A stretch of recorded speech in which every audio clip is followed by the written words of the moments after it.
Muy buenas tardes.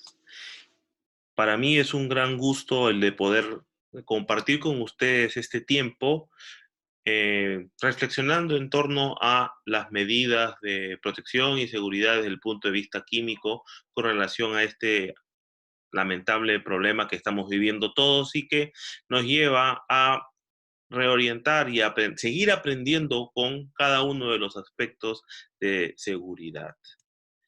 Nosotros ya hemos visto a lo largo del día de hoy una serie de estamentos en seguridad en instrucción online, por la cual considero que debemos de pasarlo esto de una manera rápida. El tema que me toca compartir con ustedes viene a ser el de los aspectos químicos del tratamiento de la pandemia, de tal modo de que podamos enfrentarlo de manera efectiva y con seguridad. Mi nombre es Pablo Fidel Nangles Machado, soy MBA de la Universidad ESAN con estudios de Stakeholder Management en Rotterdam School of Management. Soy ingeniero químico de la Universidad Nacional del Callao, certificado por NIOSH con el International Technical Oil and Gas Certificate en Singapur, así como seguridad y salud ocupacional en minería por la Universidad Católica de Perú y educación por adultos por la Universidad de las Peruanas. Asimismo, soy especialista en comando de incidentes relacionados a materiales peligrosos y armas químicas, tanto por Texas A&M como la Organización para la Prohibición de Armas Químicas. Tanto es así que gracias a la vida, a Dios, he podido llegar a ser instructor en términos de protección civil en materiales peligrosos y armas químicas, teniendo capacitaciones en distintas partes del mundo.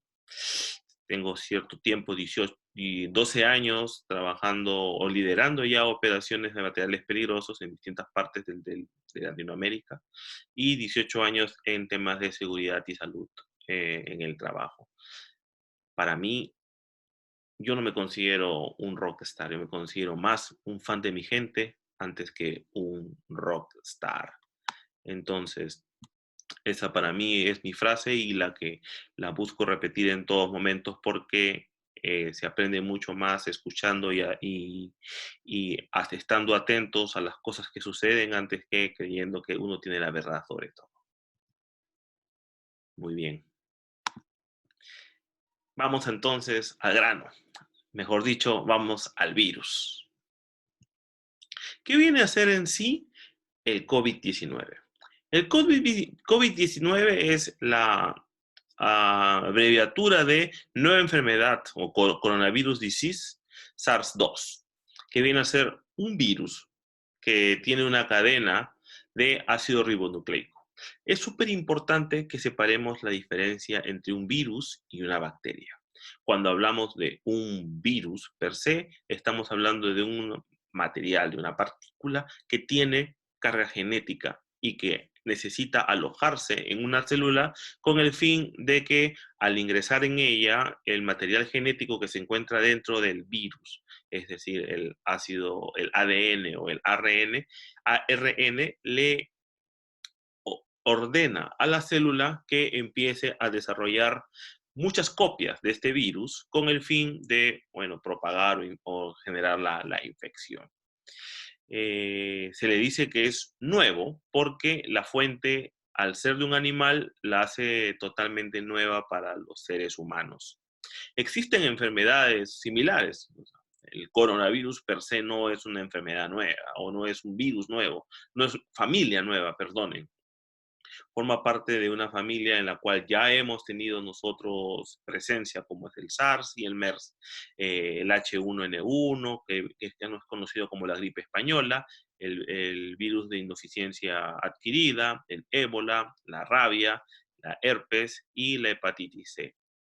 Como ustedes pueden ver aquí, este viene a ser como quien dice un esquema de un virus. Ustedes no van a encontrar vida allí, van a encontrar un sello o una membrana proteica eh, junto con unos, llamémosles pechupones, unas proteínas que ayudan a fijarse dentro de la célula, o sea, en la pared celular, en la membrana celular, y que le permite ingresar a la misma.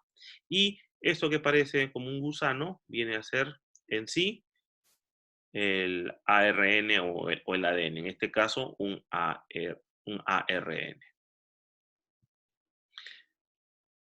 El mundo sufre de epidemias de una manera periódica, solamente que nunca, desde la época que nosotros hemos vivido, hemos experimentado una epidemia como la que estamos viviendo ahora, y ya se convirtió en pandemia. Recordemos que el término de pandemia no se refiere a la letalidad de la epidemia, sino a la connotación geográfica. Entonces, la pandemia significa que se encuentra ya globalizada. Hemos tenido epidemias como el SARS y el MERS. El SARS es el síndrome respiratorio agudo severo y el MERS el síndrome respiratorio del Medio Oriente. ¿Cuáles son los síntomas del COVID-19? Yo no voy a entrar en detalles sobre este punto por la sencilla razón de que hemos tenido colegas de otras especialidades que lo han explicado con mucho detalle. Sin embargo, es muy importante que nosotros lo recordemos.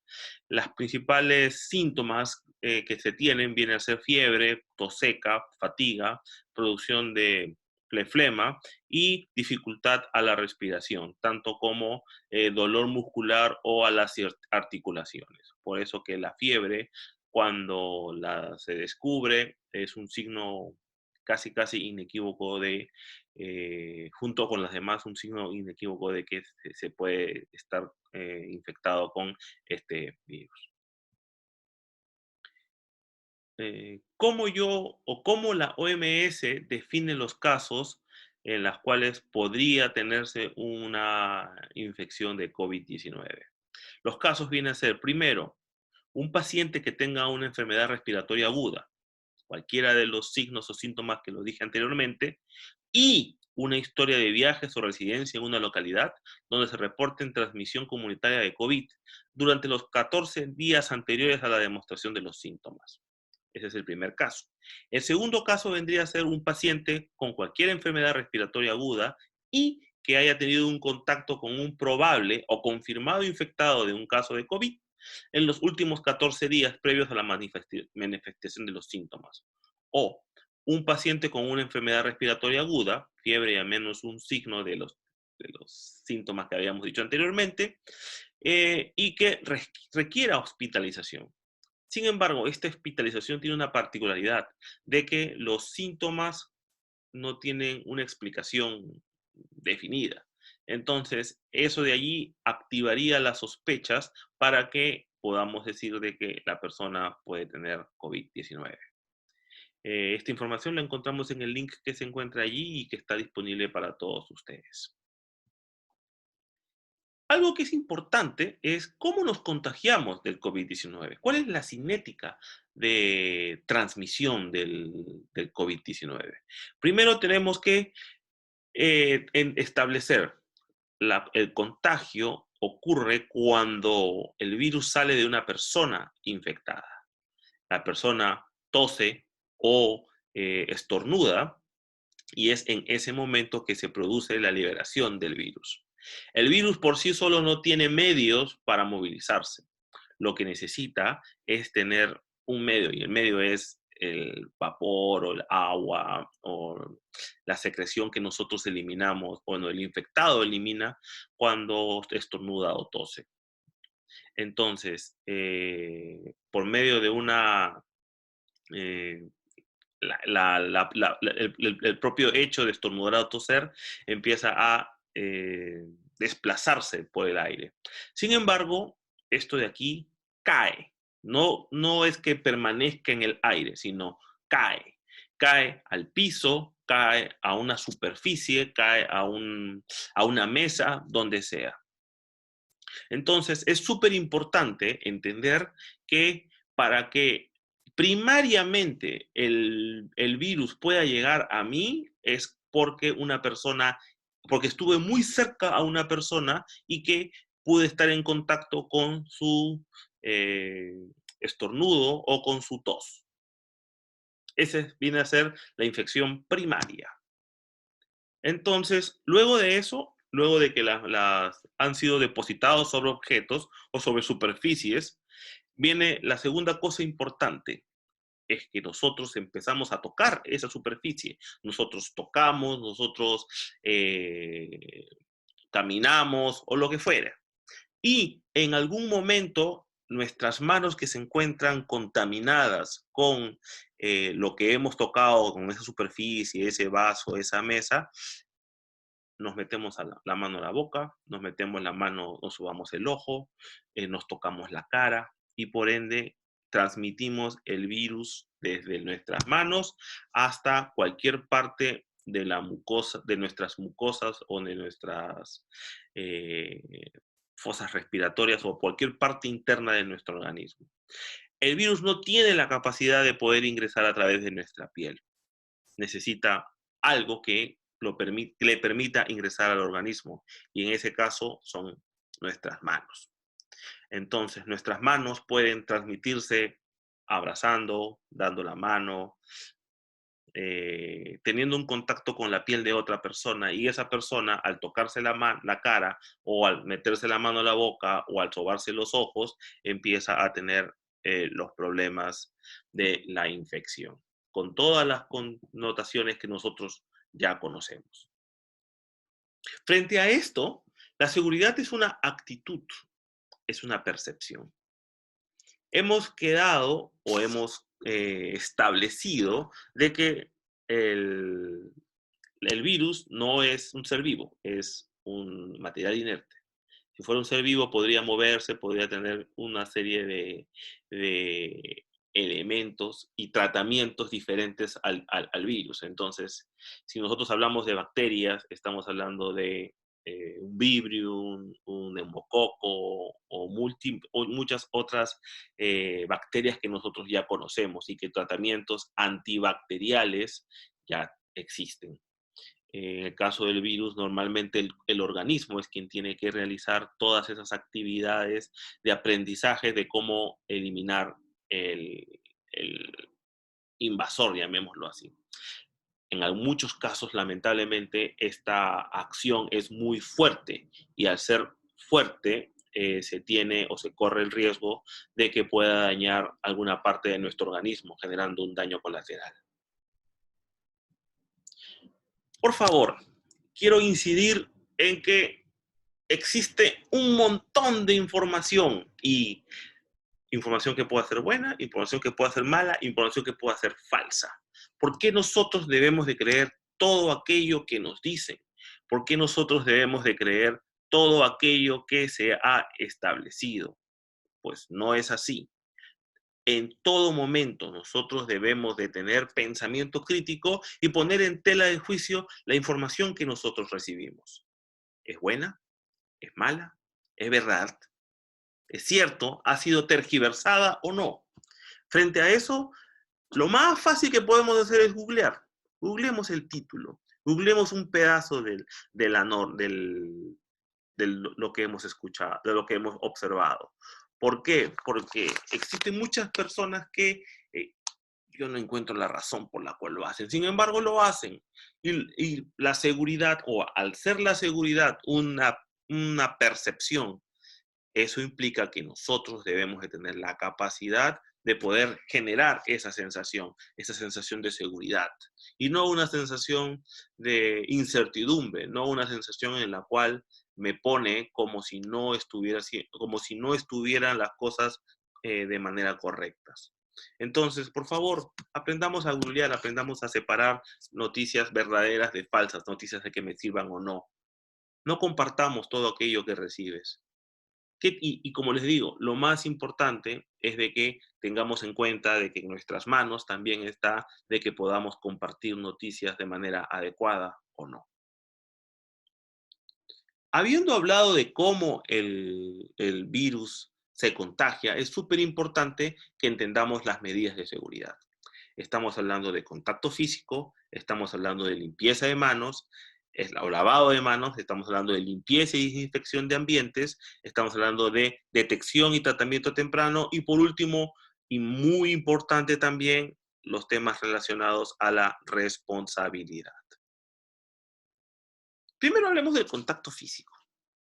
¿Por qué debemos de evitar el contacto físico? Pues hemos dicho de que las personas que puedan tener el virus en sus manos o en sus ropas o en cualquier parte de su superficie corporal, es muy plausible que pueda llegar a nosotros. Entonces, debemos de generar una barrera, la mejor barrera es la distancia, el distanciamiento social, por un lado. Por otro lado, la utilización de mascarillas para gente enferma y para personal de salud es re importante, ya que colocamos una barrera que permite que el esputo o las secreciones que salen de nuestra boca, si estamos infectados, queden en la máscara y pueda evitar que ponga a personas alrededor mío al contacto con las secreciones infectadas. Por otro lado, existen también muchos casos que se piden que utilicen un tipo de mascarilla, mascarilla N95, mascarilla quirúrgicas, mascarilla de carbón activado. Ahora el Ministerio de Salud de Perú ha sacado una norma técnica peruana relacionadas a mascarillas comunitarias. Estas mascarillas, si bien no son perfectamente filtradoras de los virus, me permite dos cosas. Número uno, de no tocar la cara. Y número dos, de poder generar un efecto filtrador. Ahora, lo que veo mucho es de que pensamos que con la máscara yo ya estoy súper protegido. No hay cosa más lejana de la realidad. Es re importante que entendamos que una máscara es un equipo de protección personal y según los términos de la seguridad, el equipo de protección personal es la última barrera y la menos confiable de todas. Entonces, la más confiable que nosotros tenemos viene a ser el aislamiento social, la eliminación del contacto físico y el lavado de manos que después vamos a ver. Por favor, entonces, cerrando, distanciamiento de personas, no abrazos, no besos, no contacto físico, taparse siempre al estornudar y por último, cuando estemos resfriados o eliminemos una secreción con un papel o inclusive las mismas máscaras y guantes que utilicemos, disponer apropiadamente los residuos. La mejor práctica que puede ser es utilizarlo en una bolsa y no botarlo en el tacho de basura, porque también seamos conscientes de que hay personas que pasan en el camión y que pueden llegar a tener los basureros pueden llegar a tener contacto y enfermarse gratuitamente por únicamente hacer su trabajo. Seamos conscientes con estas personas. Cuando hablamos de limpieza y desinfección, estamos hablando primero de identificar el posible agente infeccioso. Dos, elegir las sustancias desinfectantes que puedan haber en el mercado.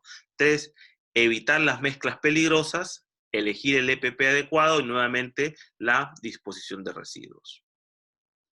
En el mundo de materiales peligrosos tenemos nosotros diversos tipos de protección personal.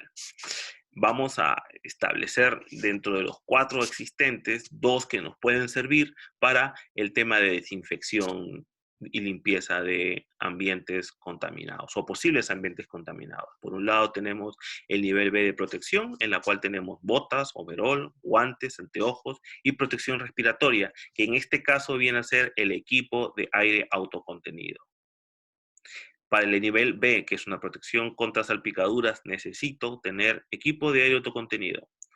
En estricto rigor, no existe un traje nivel B. El nivel B lo hace el equipamiento completo. Con el plus del equipo de aire autocontenido que caracteriza al nivel B de protección. Cuando hablamos del nivel C de protección, estamos hablando de también overol, botas, guantes, anteojos. Sin embargo, aquí utilizamos respirador, que puede ser un respirador de media cara, un respirador de cara completa, y que utiliza filtros contra gases ácidos y vapores orgánicos. Si depende de la sustancia desinfectante que yo vaya a utilizar, es re importante que yo entienda la diferencia entre ambos. Entonces, de los principales compuestos que nosotros tenemos disponibles en el mercado y que tienen un costo eficiente con relación a algunas marcas registradas, podemos empezar con el más común de todos, los compuestos clorados. Cuando hablamos Normalmente en nuestros países de cloro no se habla de cloro per se habla de una sustancia clorada, en la cual tenemos la lejía o hipoclorito de sodio, el ácido muriático, que viene a ser la versión diluida e impura del ácido clorhídrico, y el dióxido de cloro, que es utilizado para el tratamiento de aguas o limpieza de piscinas o cosas así por el estilo. Es un producto corrosivo, es un producto que debe de mezclarse o debe de diluirse porque aún en las concentraciones que se venden, se tiene la posibilidad de poder generar daño a la piel, a las mucosas. Por ello que es lo importante de mantener siempre o mejor dicho, buscar asegurar la concentración adecuada para asegurar la adecuada desinfección de las zonas donde vamos a trabajar. Normalmente se trabaja al 1%, pero yo no puedo decir exactamente cómo se hace la dilución, en cuántas tapitas y todo eso, porque con relación a los diferentes países las concentraciones cambian. Normalmente viene al 5%, hay algunos países que vienen al 8%, hay algunos países que vienen al 10%. Entonces, en mérito a esto, es re importante de que leamos la etiqueta y podamos determinar cuál es la concentración. Lo normal puede ser que tengamos 5 o 4 tapitas en un balde de 20 litros que nos puede ayudar a poder generar una adecuada desinfección.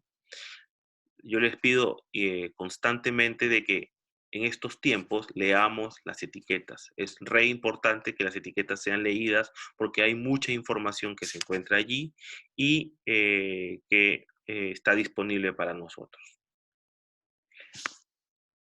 Los compuestos clorados tienen una característica que, bueno, como estamos hablando, que están a base de cloro y el olor y las características de la limpieza son ya conocidas. Por otro lado, tenemos los compuestos con glutaraldehído. El glutaraldehído es conocido también como Sidex, que es una sustancia que se utiliza mucho en clínicas y hospitales para esterilización fría. Sin embargo, que en el rango del 0.1 al 1%, lo que se busca es tener una solución a ese nivel y con eso tenemos nosotros los limpiatodos. Al hablar de limpiatodos estamos hablando del POET, de todos estos líquidos que tienen unos colores muy característicos y que ayudan a poder eh, desinfectar también los ambientes y las zonas donde nosotros vivimos y trabajamos. Una de las características fundamentales del limpiatodo es que este sí se puede utilizar puro. Es más, algunos de ellos son recomendables utilizarse puros por espacio de 5 minutos. O sea, yo vierto el producto y lo dejo reposar o lo dejo realizar su trabajo por 5 minutos y de esa manera yo puedo asegurarme que estoy haciendo una desinfección adecuada. Entonces, el glutaraldehído es un compuesto que si bien no es tan agresivo como el cloro, sus características de desinfectantes también son muy adecuadas. Es un producto relativamente nuevo. Por otro lado, también tenemos los compuestos con amonio cuaternario. El amonio cuaternario, en este caso, es un producto básico, alcalino, ayuda mucho también a tener una potente acción biocida y desinfectante. Bueno, tenemos el Lysol y tenemos el Oso y otras marcas que ya existen y que se encuentran normalmente en aerosoles. El punto en contra que se tiene con el Lysol es que estas sustancias tienen el propelente es inflamable y al ser inflamable se tiene lamentablemente la imposibilidad de que pueda hacerse, de que si entra en una fuente de ignición que pueda generarse un incendio. Por último, no, estamos hablando de que si tenemos un compuesto con amonio cuaternario, también, y existen generaciones, ¿no? Calculo que la última es la quinta generación, y estos productos también son relativamente nuevos y que son bastante amigables, se pueden usar directamente, se pueden aplicar directamente sin ninguna mezcla, por la razón por la cual también es súper recomendable. Un producto muy antiguo que en algunos países ya no se utiliza, que viene a ser la creolina, la cresolina o el creso, que esto es un compuesto que se utiliza, sobre todo para ambientes donde o existe mucha contaminación o requiere una limpieza, entre comillas, profunda. Este es un compuesto fenólico y el gran punto en contra es de que es muy tóxico. Entonces se necesita utilizarse apropiados equipos de seguridad para manipularse. Ya no se utiliza mucho, puesto que los tres anteriores son muy buenos. Entonces, si yo tengo sustancias que son mucho más amigables, tanto en el manejo como la no utilización de equipos de protección, pues debería elegirlos con mucho más detalle. Por último, es re importante de que el producto químico que nosotros vertemos en el suelo, de alguna forma va a interactuar con la naturaleza. Entonces, debemos escoger aquellos que puedan ser agresivos para aquellos que nosotros queremos que sean, en este caso los virus y las bacterias. Un punto que no he puesto allí viene a ser el alcohol en gel. El alcohol en gel tiene las características de que es un alcohol que se le ha agregado un glicol, con el fin de que pueda durar más, pueda estar más tiempo en contacto con nuestras manos y no se evapore tan rápido. Entonces, en mérito a eso, lo que se busca es de que acompañe o complemente la labor de del lavado de las manos. No, el gel no es la poción mágica que nos va a ayudar a mantener nuestras manos desinfectadas, no. Esto va de todas maneras amarrado al lavado de las manos. Entonces, acá tenemos algunos ejemplos de compuestos clorados, como lejía, ácido muriático, dióxido de cloro. Tenemos nosotros los limpiatodos, que ya les había comentado, que pueden tener distintos colores, olores, fragancias, y es un producto muy bueno, a pesar de que muchas veces se piensa de que es débil, porque no tiene esas características rudas del caso del cloro, del creso. Sin embargo, es una opción muy, muy buena y relativamente económica, y que no necesito tener tanto equipo de protección. Tenemos nosotros el Lysol y el Ost, que vienen a ser los productos a base de amonio cuaternario, y el Creso, que viene a ser la creolina, que son los compuestos de base fenólica, y que se debe de tener en cuenta sus características de peligros a la salud. Importante leer las hojas de seguridad o las etiquetas en este caso, que nos pueda brindar mucha más información. Uno de los detalles que podemos ver es que tanto la lejía usa un recipiente opaco, y en el caso del creso, del creso también utiliza un recipiente opaco. Significa que al contacto con la luz estos productos se pueden degradar, y es re importante de que tengamos en cuenta de que si entra en contacto con la luz y genera algún daño, si el producto se daña, entonces tiene una mayor capacidad de reacción. Muchas veces también se tiene la sensación o la idea de que mezclando productos químicos voy a tener la capacidad de maximizar su poder. En algunos casos funciona, en algunos casos no sucede nada, y en otros casos sí ocurre un efecto adverso o un efecto contrario. En este caso tenemos nosotros el producto, acá tenemos unas listas, ¿no? Que los productos clorados con alcohol gel liberan gas cloro. Igualito en el caso del producto clorado vinagre, producto clorado amoníaco, producto clorado creso, producto clorado y otros productos de limpieza, bicarbonato más vinagre o vinagre con peróxido de hidrógeno. Por favor, no se deben de mezclar. Si el producto ha sido diseñado y preparado de tal forma que se entrega en una etiqueta y en la etiqueta no dice que se debe mezclar, no es necesario mezclarlo, porque podemos tener, si estamos en un espacio confinado, en un espacio cerrado, correr el riesgo de contaminarnos y en vez de producir una desinfección, podemos tener una asfixia química, que es algo muy grave de poder curarse o recuperarse, ya que es una intoxicación aguda que puede ser muy grave. Aquí también tenemos una serie de informaciones que se encuentran disponibles para todos nosotros. Y la idea fundamental de esto es de que eh, realicemos o utilicemos productos que tenemos disponibles, por un lado. Por otro lado, la capacidad de cada uno de nosotros de poder limpiar o desinfectar nuestros ambientes donde vivimos o donde convivimos o realizamos nuestros trabajos es posible con una adecuada protección personal, eligiendo bien el agente que vamos a utilizar y las formas cómo se procede, perdón, cómo se procede a limpiar, que básicamente es utilizar paños que puedan ser descartables, disponer el agua o el producto que remanente o el efluente remanente de una manera adecuada, que no entre en contacto con nosotros, y hacerlo esto permanentemente o periódicamente con el fin de no producir acumulaciones de sustancias patógenas en las superficies de los lugares donde vivimos.